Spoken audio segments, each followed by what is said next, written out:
senses. Good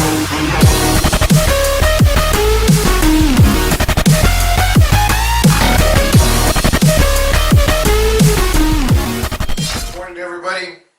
Another episode of PincheAls Garage here, and today we are working on a 1.8T AWP motor. So the first things first, this is pretty much a junkyard motor, but we got it from a good friend. The reason why I call it a junkyard motor is because we don't know the condition of it, we don't know what's wrong with it, we don't know what's missing. Good thing I do know. So the first thing we need to check out whenever you get a motor, or you get a free motor like I did, the reason why I got a free motor, the guy's timing belt failed due to the water pump seizing. So my big concerns right now is the head. We don't know if the head was damaged like a lot. We don't know if any of the valves failed. All we do know is that he said the belt snapped, not snapped, but the car just was running and then it just stopped running and then he had it towed. So what we need to do is we're going to take off all the accessories today on here, which includes the accessory bracket, the intake manifold, thermostat. We're going to take off the oil cooler. On this side we got all the Combi valve, the water flange. We got the motor mount bracket over here. We got a couple brackets back here, nothing really severe.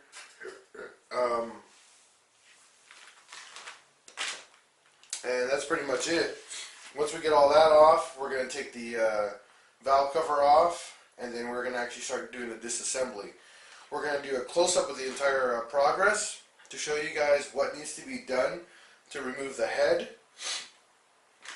And then once the head is removed, you're going to have to understand how to take off, where to place all your parts, because you can't just dump everything in a box. You got to do everything in an order. So when you actually do the reassembly, everything goes back correctly the same way that you took it off.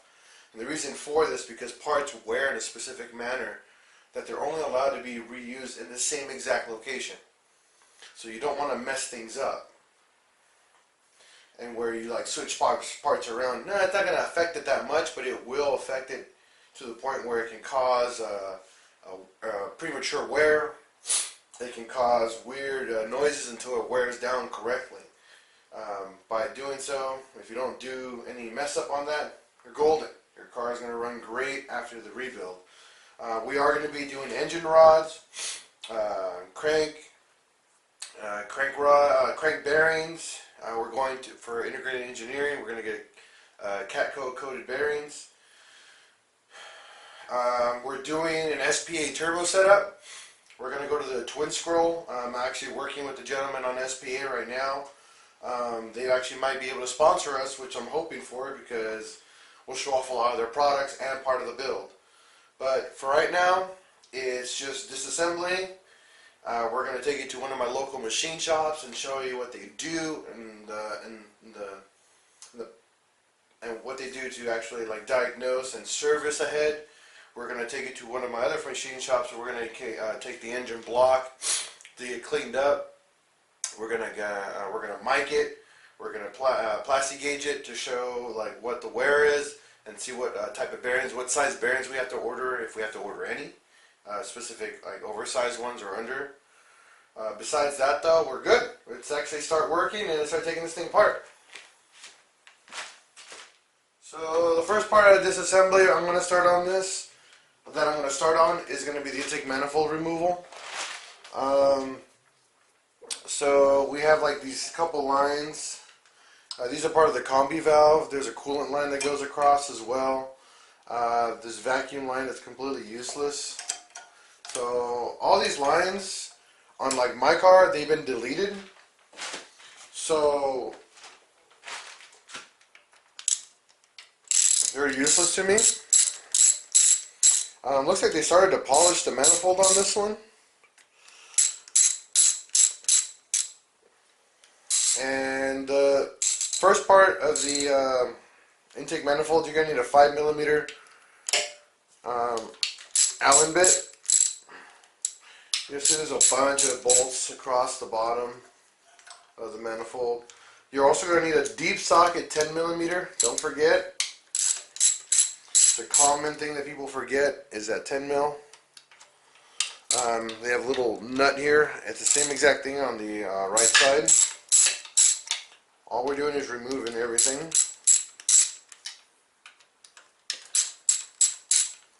A little bit longer extension.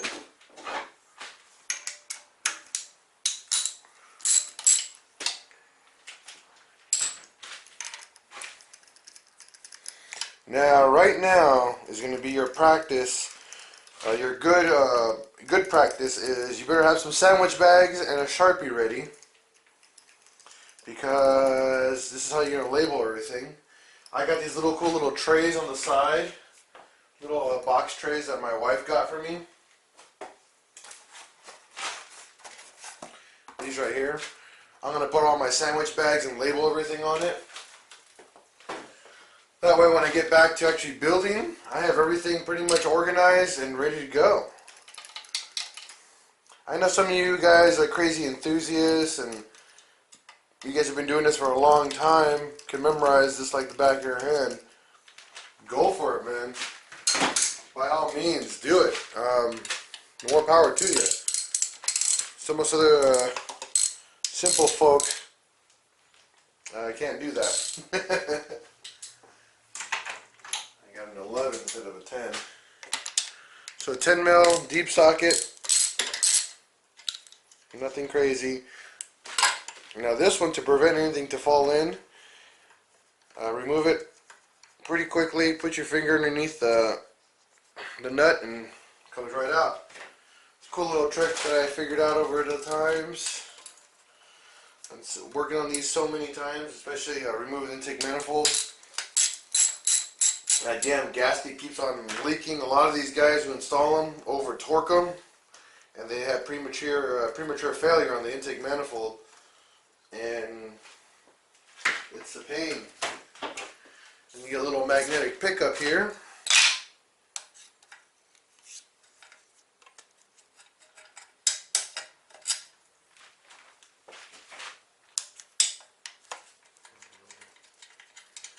I guess I'd take them all off all the way.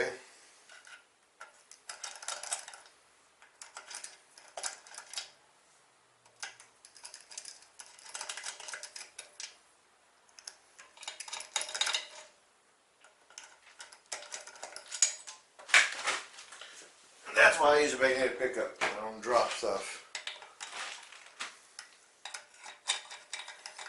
Now the trick to removing the manifold is literally pulling straight out, because a lot of this stuff is in here so exact that it doesn't come off like super perfect. It catches on the edges. This line, I don't really care what happens to it, so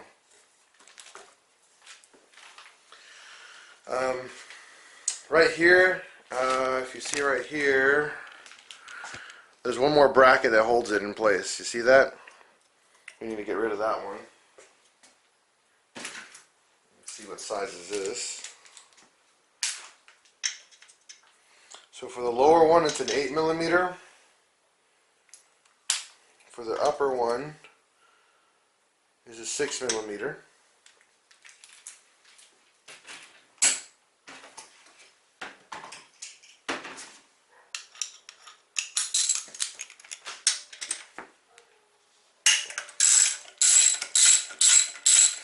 Now this bracket, it's up to you if you want to keep it or not.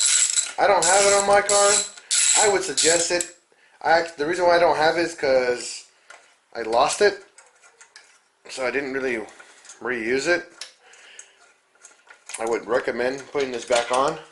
This keeps the manifold pretty sturdy and a lot more stationary. So if you have solid motor mounts on it, this will pretty much keep it in place without vibrating like crazy and causing a vacuum leak. Because we all know vacuum leaks are horrible to track down, especially if you have all the factory stuff in the car.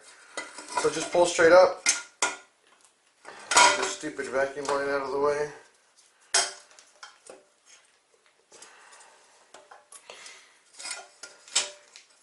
Should have bought a box cutter. You see there's another vacuum line right here. And that is the intake manifold removed. This has no throttle body, but a good thing I got a couple extra spare ones. Set that aside. One cool thing, if you guys want to see, I'll take you guys off the camera here. Let's actually look inside. Right here, you'll see the valves all the way down there. There you go. They're actually pretty clean. There's a little rust on them because I left the engine outside for about a month. So it's been raining like crazy and everything. But I personally don't see them bent from here. And these are the intake valves. We're going to have to see the exhaust valves because those are the ones that stay open a lot more often than the intake ones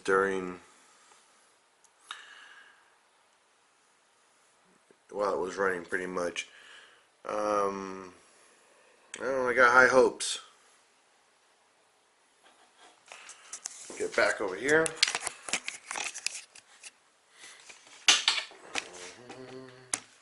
So the next part is removing the engine bracket, or the accessory bracket here. You're going to be using the, I believe it's the 8mm. Yep, 8mm. Get your trusty ratchet. If I can find my one that I just put down. I hate that. I hate that so much. You put something down and you can't find it. And then when you really least expect it, you find it.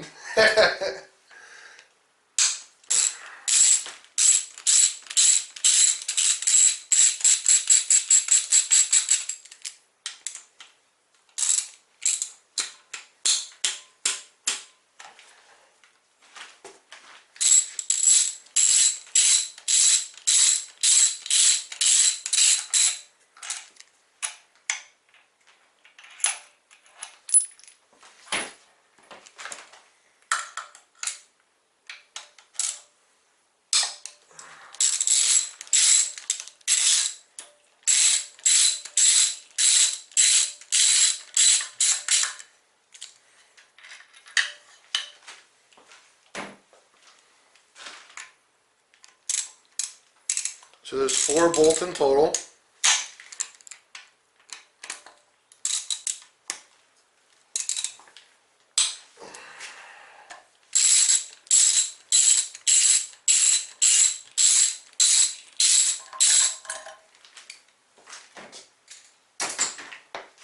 Once you take it off, all 4, this bracket just comes right off.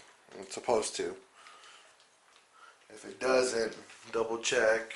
Oh, I'm sorry, 5 bolts. This one's so covered in grime, I couldn't even tell.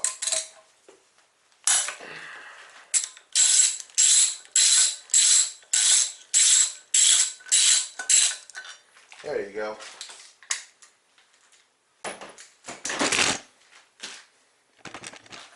And then you just pull the bracket straight off. It literally just comes right off. Nothing crazy. The next one will be the thermostat. Right here, the thermostat housing. It's a 10mm bolt. It does have an option for an Allen. Don't do it. Just grab a 10mm. It's a lot faster.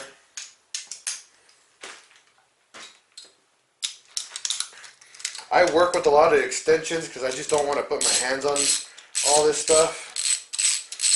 It's up to you guys if you guys don't want to use extensions. It's a tighter fit on everything.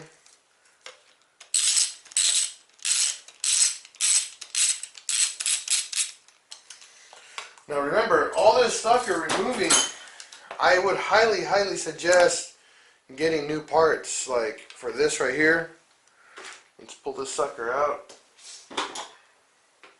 So I'm going to get a new thermostat housing, obviously, a new thermostat.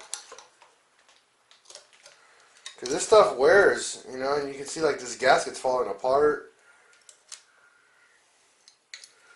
So you want to get all this replaced with all new stuff. And there's hard chunks of plastic in here. And the reason why this car failed, the water pump failed. If you guys ever watch any of my videos, previous videos, I always tell you guys, keep watch on that timing belt, keep watch on that water pump. This is literally a $20, $30 part, nothing to it, and it will save your motor. So yeah, this guy also had the plastic impeller in it, so yeah, it failed. Sucks, but we're gonna see how much of it failed. So dipstick, just pull that straight out. So now we're on this side of the car, this next section here. So for here, we got the oil cooler right here, where you actually put your oil filter on. We're going to remove this one completely. So it's got 1, 2, 3, 4 10mm bolts, but we're going to take off all the stuff off of here. All this stuff that's on here, I'm not going to use anymore. Since we're doing a big turbo, we're going to be using custom lines now for the oil feed. I'm probably going to reuse the oil cooler, but I'm going to put a new gasket on everything so it just works a lot better, seals better, and just everything is better. So I would actually first do the oil feed line. Let's see what size that is. I think that's a 13. Yep.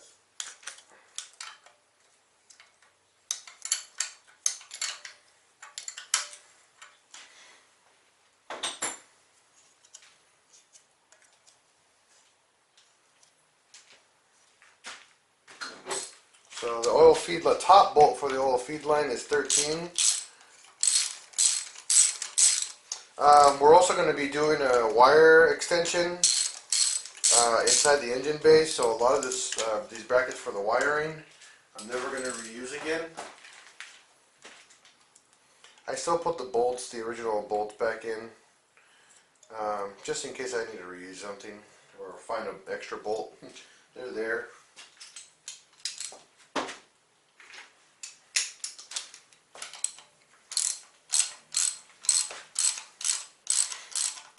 Always leave the, like if you're going to remove the oil feed line, there's a banjo bolt here. You're going to need that bolt. So make sure you leave it in the actual oil, in the oil cooler. You don't misplace it or lose it. It's a common bolt that gets lost, and it's a hard to find bolt.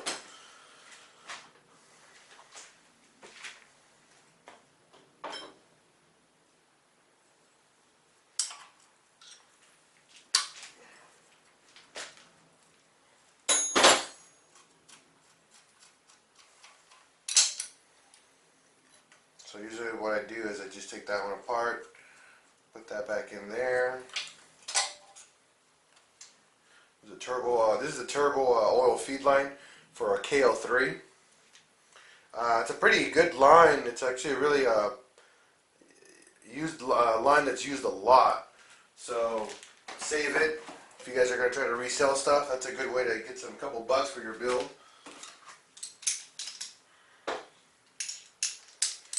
Now trying to remove the oil cooler housing.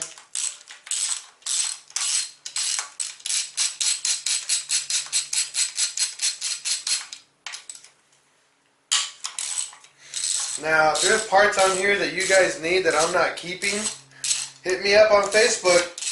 If you guys look on the upper right hand corner on my YouTube page, there's a spot right there where I have my Facebook pages.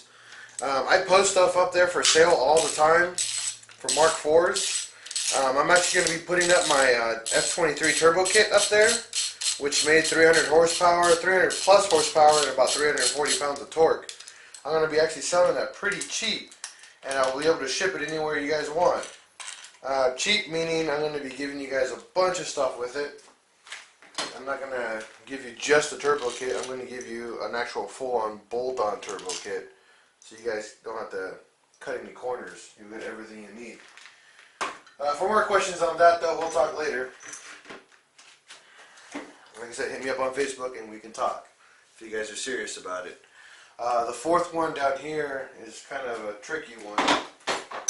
You have to use a wrench for it. And the reason why I say tricky, because it has to come out together with the like the oil.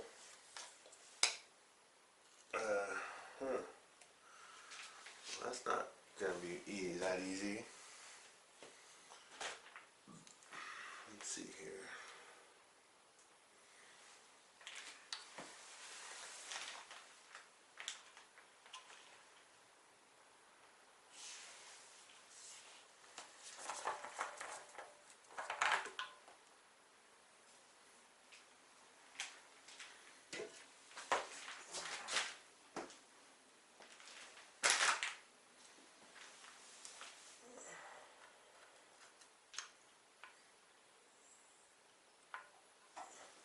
Well, this is no fun. That oil cooler, to get that sucker off, I need like a super slim, like 10 millimeter. That's really weird.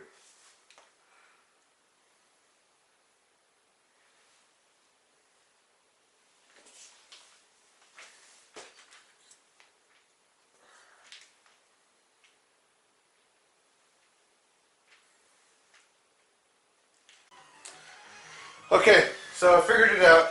So you're going to need a 27 mil socket. Underneath the oil cooler, once you take the filter off, there's actually a nut right there. Take off that nut. Once you take it off, oil cooler will come off, just like that. I would recommend leaving that nut on there because I don't think it's a fairly common nut, especially for how small it is. And now you got access to the 10 millimeter for the front of the engine block.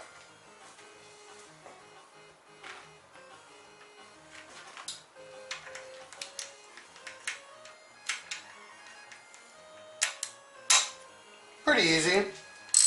Took me a minute to figure it out. Funny thing, I've never actually had to remove one of those before. But yeah, now I know.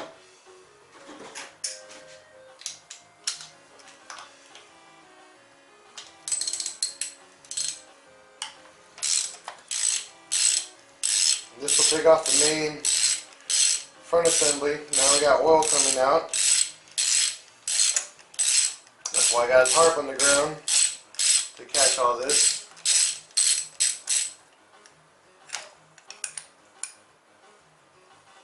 And remember, this is a gasket you're going to have to replace as well. So it's not something that you're going to have to just like, oh, let me just put it back on there. No, you're going to need a new gasket. This is a full metal gasket that chills here. You have to get that replaced because we have water that goes through here and oil, so you need to make sure that both of those get taken care of.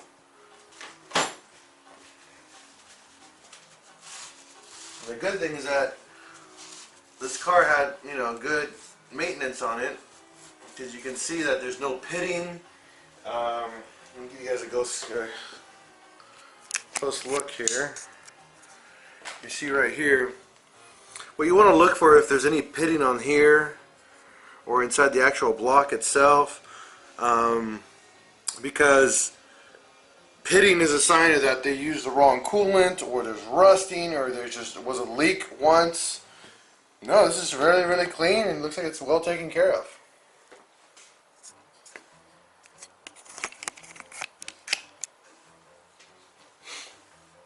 So now we're going to take out the knock sensor. Actually, the crank sensor, that's a 10 millimeter.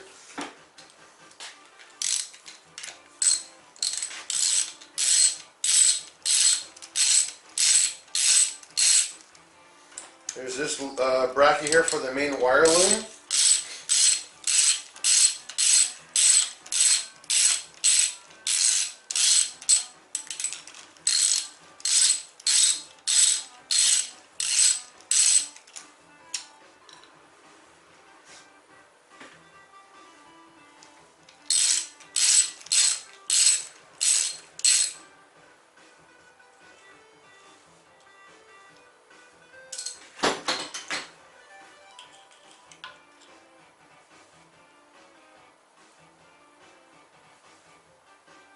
These guys are a little tricky.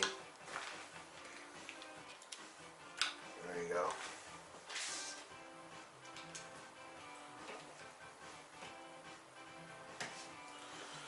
So now, oh, we still got another, we have a knock sensor here. We're missing one. There's a knock sensor here. Looks like it's a 13.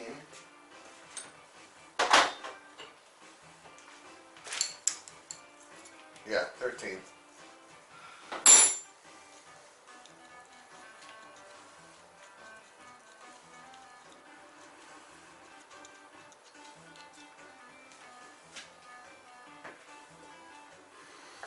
So now the, I guess you want to call this the front of the engine. Actually no, front is over here.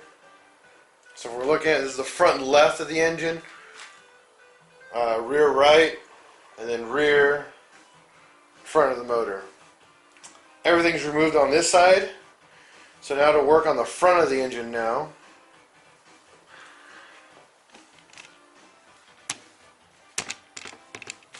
And here you're going to see there's an engine mount bracket right here. There's the timing cover.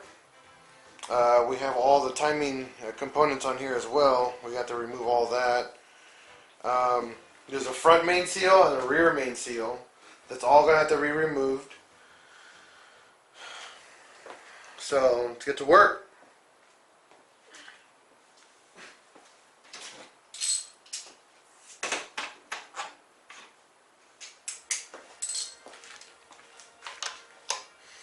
The engine mount bracket's a 16.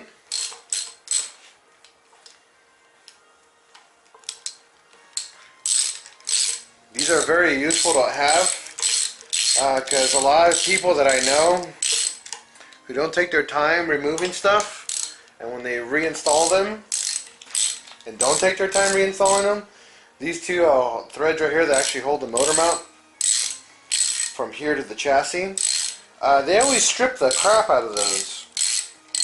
I don't know how they do it. I guess it's just a skill they have accrued. Because holy crap, these brackets are not cheap, and they're not common. Well, they are common for Mark IVs, but just they're not cheap, man.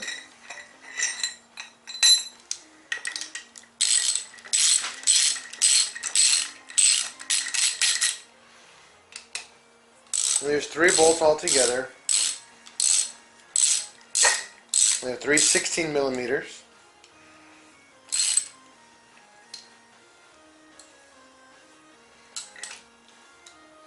I got Mega Man 2 remix soundtrack playing in the background on Spotify. Such a good soundtrack. One of my favorite video game soundtracks.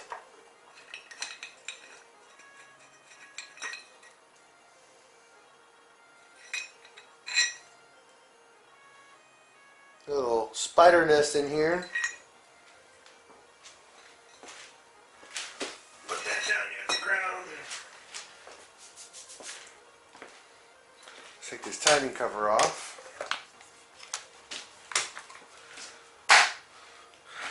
So the next part of your disassembly is all of this has to come off. So you got your cam sensor, your tensioner pulley, your actual gas chambered tensioner, water pump, and your timing gear. We're actually going to have to press this out later so we can get the rest of the front off. But just so you know, that's what that's the name of all these components. And the cam, this is actually the cam gear. You have a timing mark here. There's a timing mark on the actual cam gear somewhere on here. Somewhere. And there's a timing mark on the actual crank gear as well. The water pump and the tensioner are 10 millimeter. The cam sensors are all 10 millimeter. So it makes it really, really easy to remove.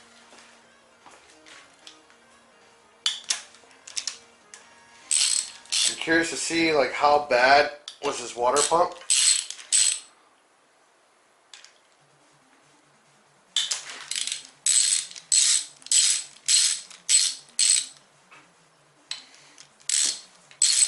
I'm going to be doing the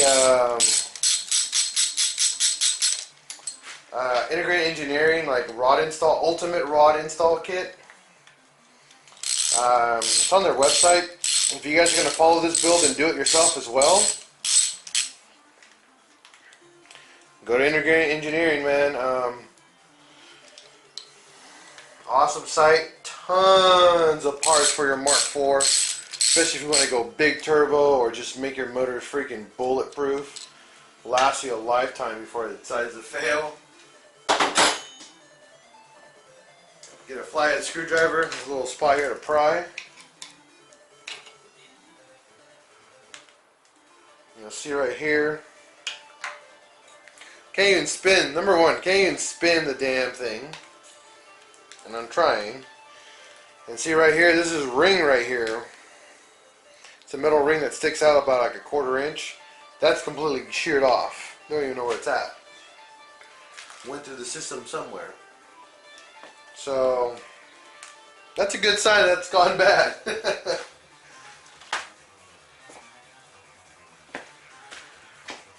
So now we're going to take out the pulley here.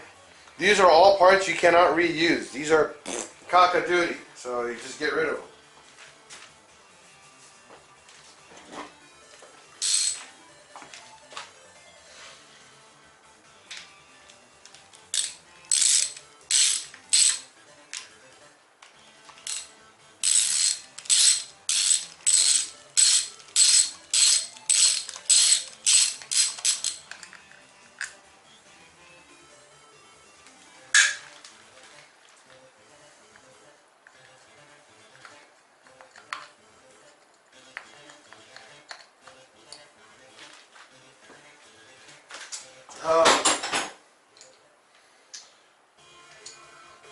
Another good tip for a lot of you new guys, if they've ever never worked on a motor or don't have like engine terminology.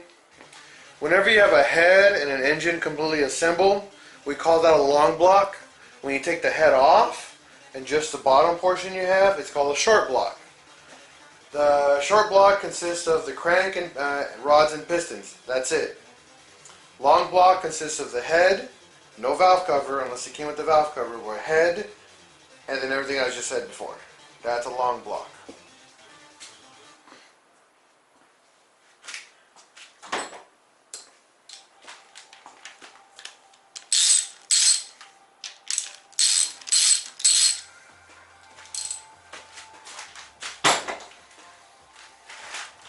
I'm just waiting for SPA Turbo to email me back to see what they can do for us for the sponsorship, because I gotta order that quickly, and once I get that, I'm gonna be ordering my integrated engineering parts, but I can't order that part until I get everything taken to the machine shop. So we'll have a little field trip for that, okay?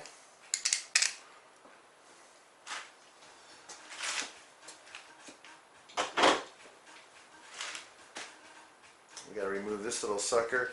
And then behind this is actually a seal, what we call the cam seal.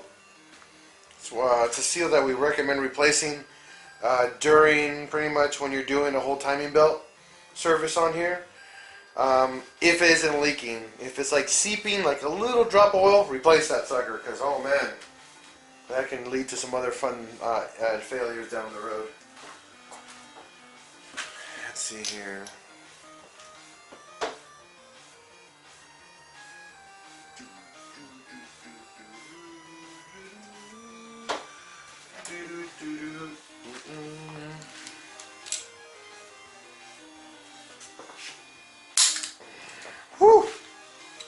on there tight.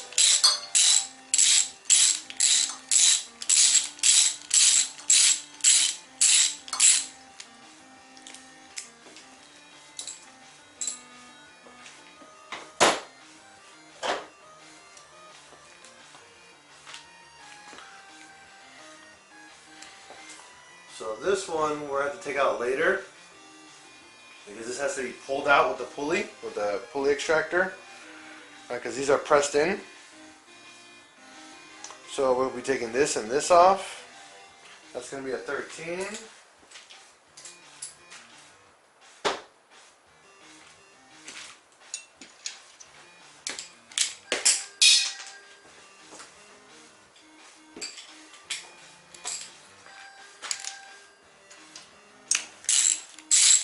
You saw that I turned the entire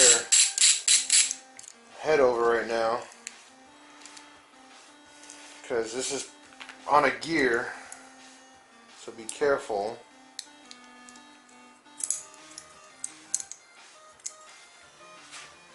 One thing that's common with these motors too, this bracket or this little thing sometimes bends when the cam sensor is not put on correctly. So you'll get a bad cam or cam position error or check engine light. And then there's a seal right here, so you have to take the valve cover off to pop that seal off.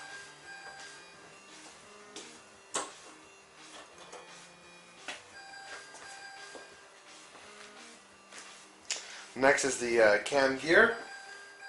That one might be on really tight, so hopefully it's not too tight. And that's a 16 mil.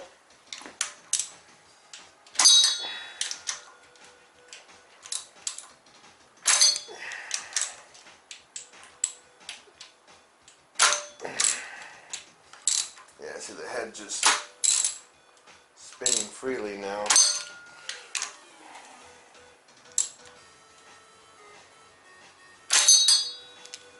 To lock that.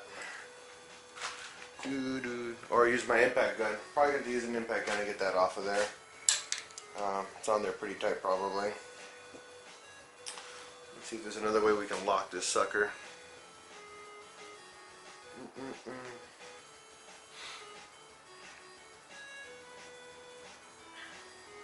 I'll get to that one back, get back that one to in a minute. What we're going to do, we're going to flip the engine around and we're going to do the actual back side of the engine. While I work on figuring out how to get that cam gear off. So now we're at the back side of the motor. This is the Combi valve, coolant flange, the VVT. All this has to come off. Everything's pretty much held together here with 10mm bolts or Allen bits. The VVT we can't remove until we take the valve cover off, so that will be next after we're done. Just checking all the lines, but yeah, it looks like that's all it is.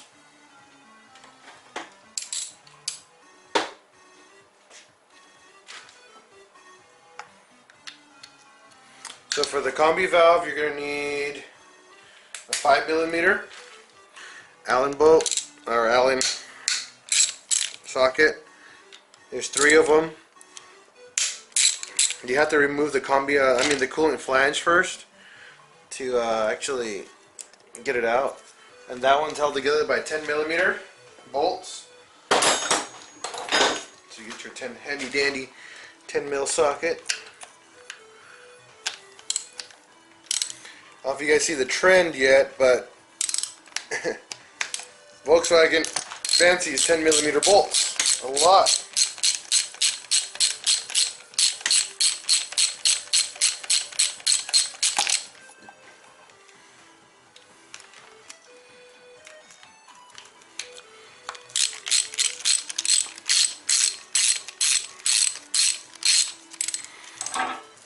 Since we're building a race car, we're not going to need the Combi valve anymore. So that's going to come right out. The flange, and we're not ever putting that back on. Alright? Now, if you've seen some of my videos, especially the smog system delete, this is one of my most popular videos, the smog system delete. This entails removing this combi valve. This is the close-up of seeing us remove this. And this valve pretty much just opens and closes for fuel, or fuel fumes, and it just burns them off quicker for smog purposes. It primarily only opens during when it's cold in the morning. It's usually when this valve is actually doing its job.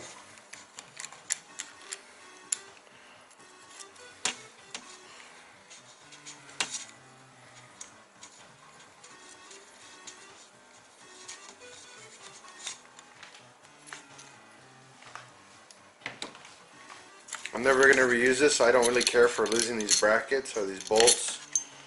They're not really important to me. So this whole entire line set up here,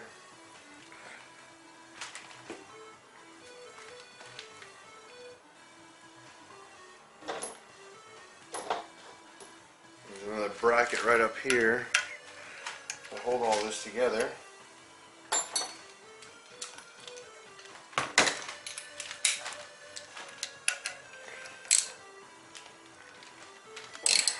It's great, it's just stripped.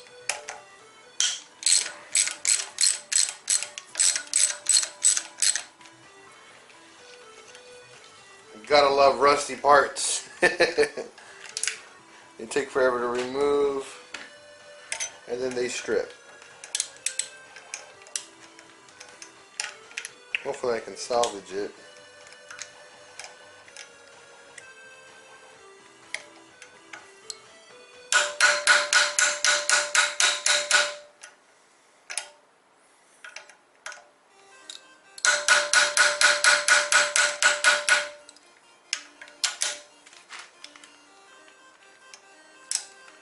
Nope, we're going to need vice grips or something to get that off of here. Well,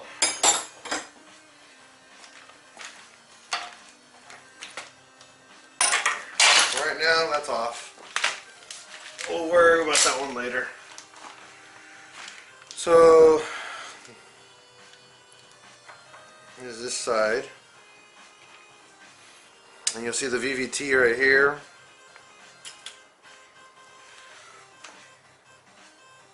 Which is completely useless, to be honest with you. I don't know why we have that, but and you guys actually have a choice of removing this and not rocking it. I mean, it's really a useless part because our motors don't really have use the function of the variable valve timing. I mean, it's cute that we have it.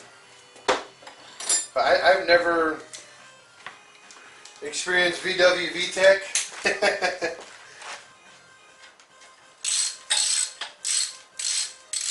There's only one bracket back here, which is on the 13 mil. So I'm just going to remove that right now. I'm never going to use this. This is actually the intercooler bracket. Never going to use that again. It's a useless bracket to me.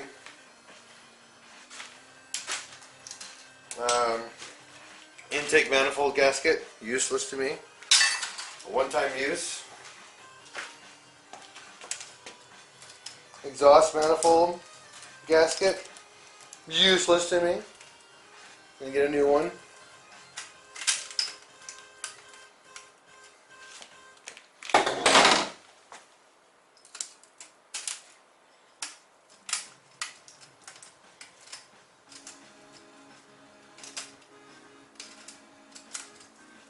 There you go. Exhaust manifold gasket, useless. So now we're done. All that's removed. I mean, the engine's pretty much cleaned up. Next is the valve cover. We'll move the camera over. The valve cover has to come off. Let me get you squared away here.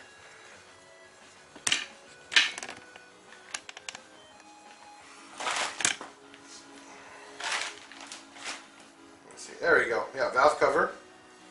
Right here, you guys can see a good view of that. So everything on here is 10 millimeter. So I'm going to remove all that. And then this will expose the top half of the engine, and then we're going to remove the cams, the cam caps, the cams, and then all the other pieces down the side of the engine, and then we're going to remove, we actually might not need to remove the cam gear. I forgot that you can actually take it off as a solid piece, but we need to inspect all of that though, make sure there's no problems with it, and then all that, and then we're going to show you where the bolts are for the head to get the head removed. Alright, so now the valve cover. Well, as you can see, there's still 4 ignition coils in there. So let's get those suckers out.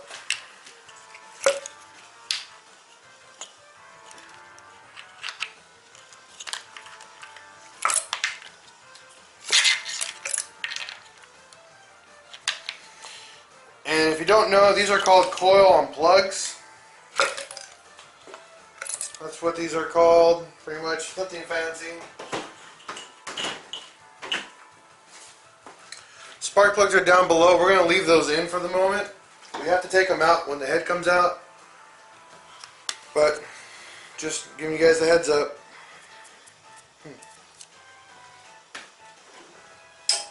So you'll see there's 1, 2, 3, 4, 5, 6, 7, 8, 9.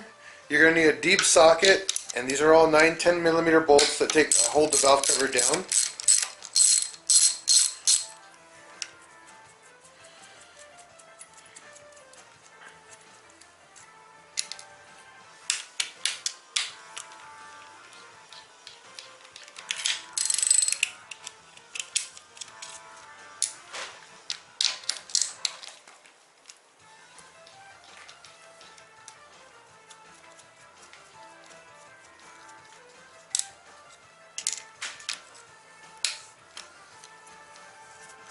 Now, this is also a good, I guess, tool, a video, this section of the video. If you guys want to do a valve cover gasket, it's pretty much this whole process, and just reverse it.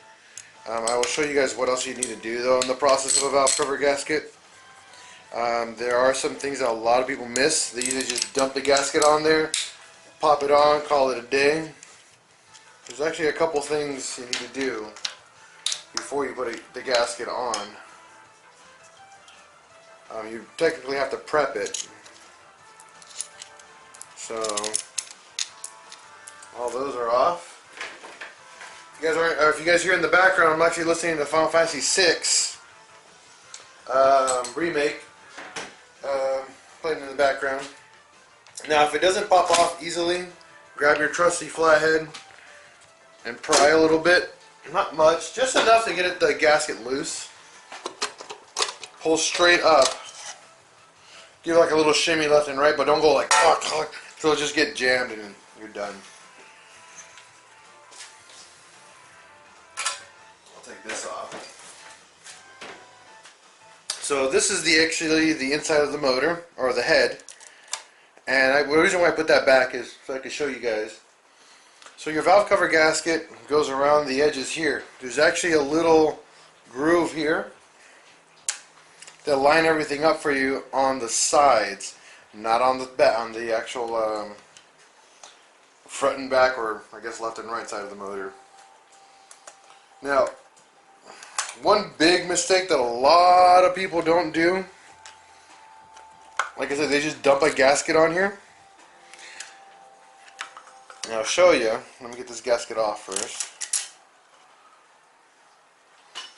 There's corners. 1, 2, 3, 4 corners that have really hard edges. And what happens is that gasket does not go in there. It's not a super tight fit. So they get oil leaks in those corners. You just need a little bit of black RTV, cram like a little right in the corner, like that.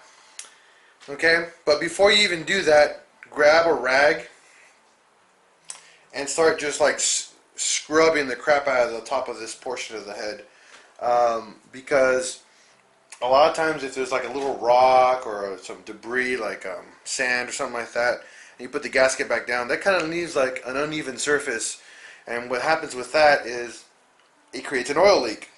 Then again, you got another oil leak, and you wonder why. Oh, I just replaced the gasket, why am I leaking oil? Well, there's a reason. These are called tube seals, and the reason why they're called tube seals is because where your spark plug goes in, it goes in a tube, so that seals up the tube. So once you get the gasket in, put that down, put the valve cover back on. You tighten everything hand tight lightly in opposites. Okay, so like 1, 2, 3, 4, 5, 6, 7, 8, 9, and then you reverse it. But you reverse it with actually with torque, using the looking up the torque specs for it.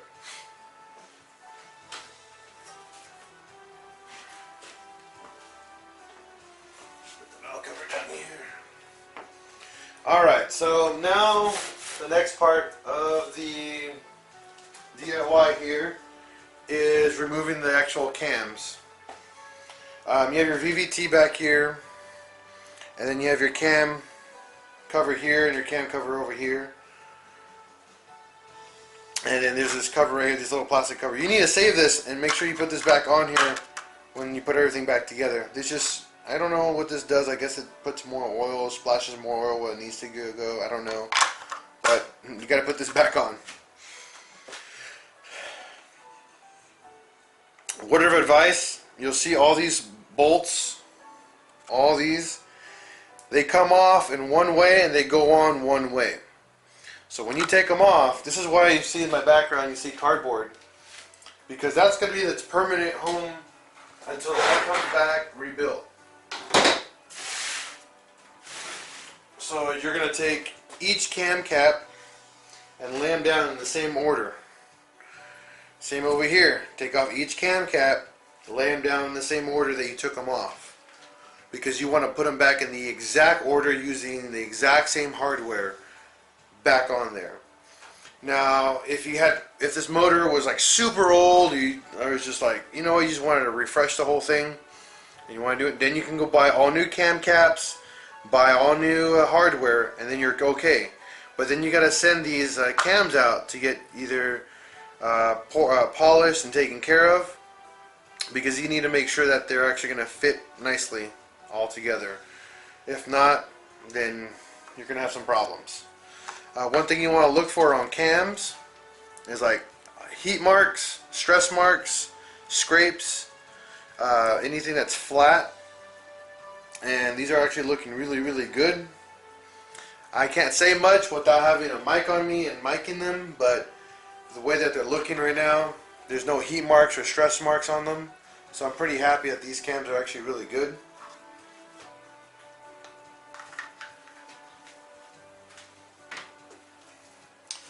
These use Torx, not Allen bits, to remove them.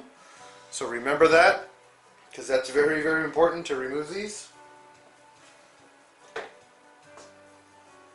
So I gotta go get my torque set. Alright, so I got the tool I needed. It's a T50 Torx. Bring a breaker bar with you because he's going really tight.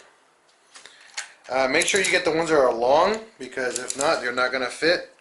And break them loose.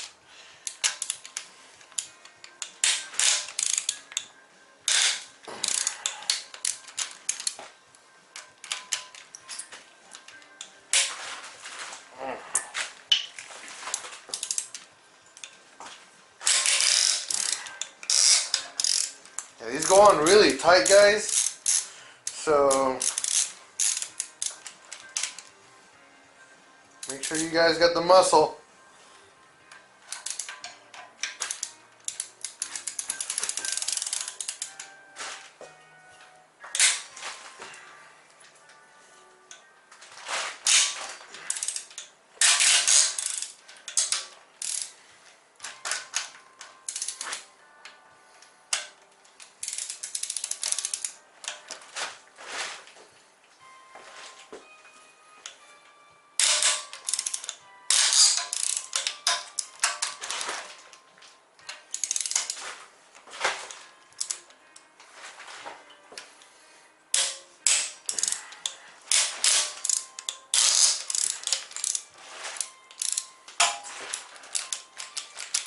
Another word of advice: these are one-time use bolts.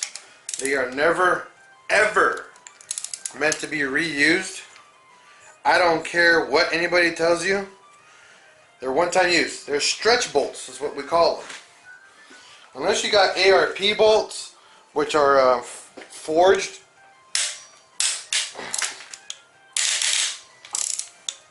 These never get reused.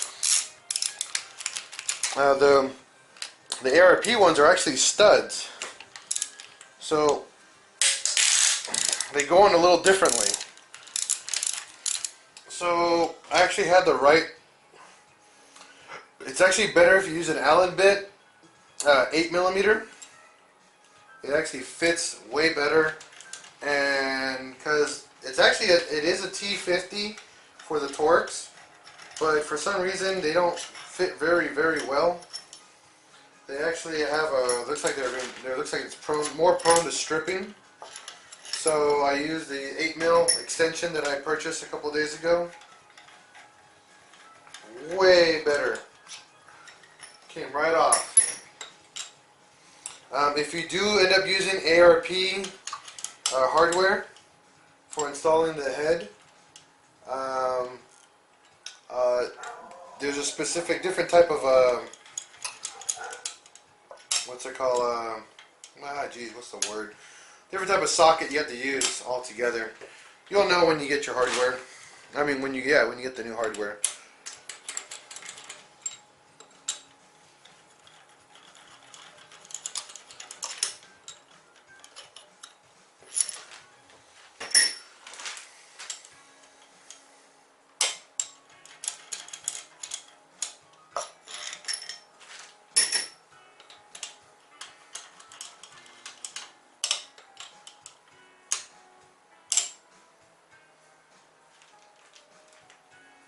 Some of these aren't coming out as easy.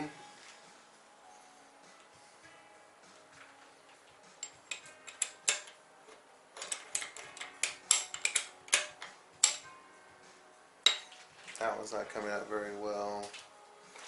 Well, they're all loose. So next is actually the head removal. Should pop right off. If I'm missing something. Let me double check here.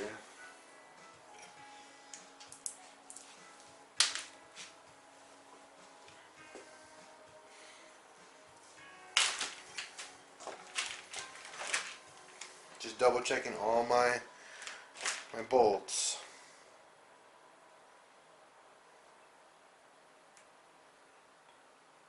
Oh, the spark plug. No, the spark plugs aren't not to worry about. It's probably seized on there, so again, trusty screwdriver. There you go. Yep, that was it.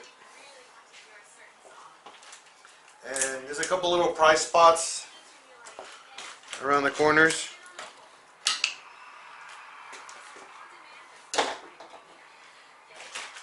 And it should let you pull the head straight up. Once the gasket's pretty well stuck on there. That's the head removal.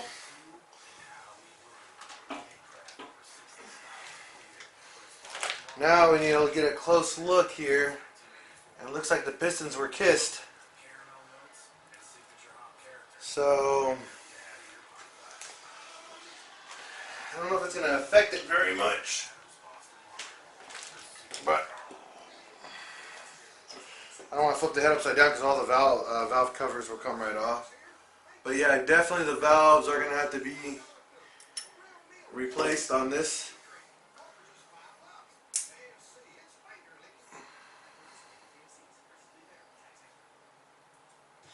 And I'll show you guys in just a minute here when I get to that. But just have to lay this down.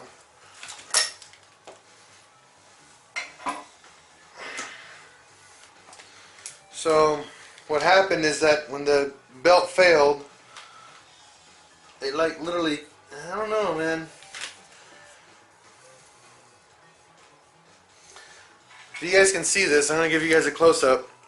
Give me your opinion if those are salvageable. I mean, it took literally like one of the exhaust valves on each one hit them. They don't look that good. But you guys give me some advice here, okay? On the video down below, the comment section, give me some comments. What would you guys do? Replace the pistons or just have them cleaned up and maybe polished a little bit and see if those are salvageable or not. So for this episode, that is the DIY on how to remove the head off of a 1.8T. Again, make sure you have all your tools handy. Make sure you have them all lined up. Again, thanks for watching. This is PincheAls Garage. Peace out.